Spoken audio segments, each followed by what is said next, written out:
जो हम लोग बता रहे हैं कि गरीबी से निकलने का 3 ही रास्ता है, नौकरी, खेती या व्यापार।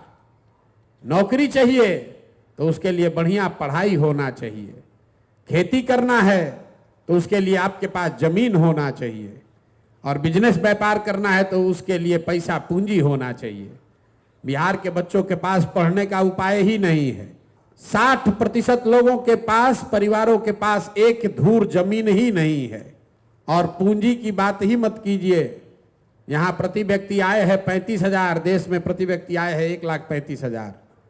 तो 35,000 रुपया मतलब बिहार में रहने वाला 100 में 80 व्यक्ति दिन में 100 रुपया भी नहीं कमा रहा है।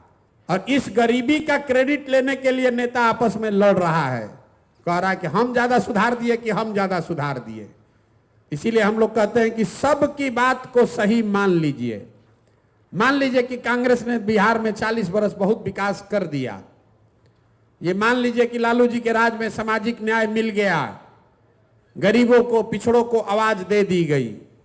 ये भी मान लीजिए कि नीतीश और भाजपा के राज में सड़क बन गया, बिजली आ गई।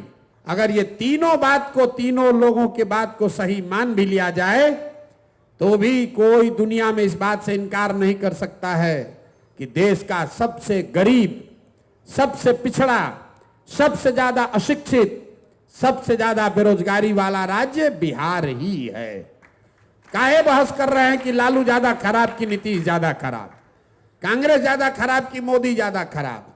हम तो कह रहे हैं कि अगर सबको सही मान लो तो भी हम लोग की हालत सबसे ज्यादा खराब।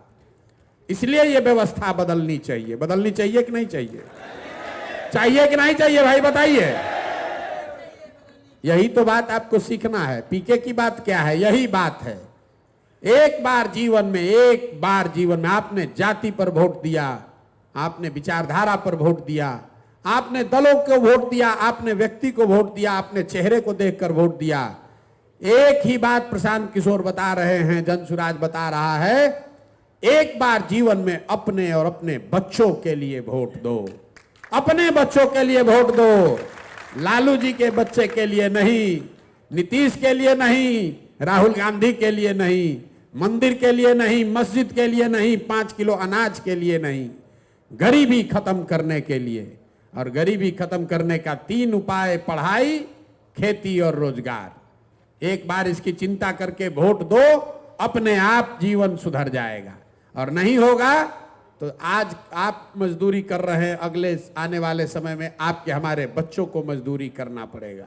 निर्णय आपको करना है कि आप वोट किस बात के लिए देना चाहते हैं। इतनी ही सी बात आपको समझनी है और इतने बात हम लोग को घर घर जाकर समझाना है।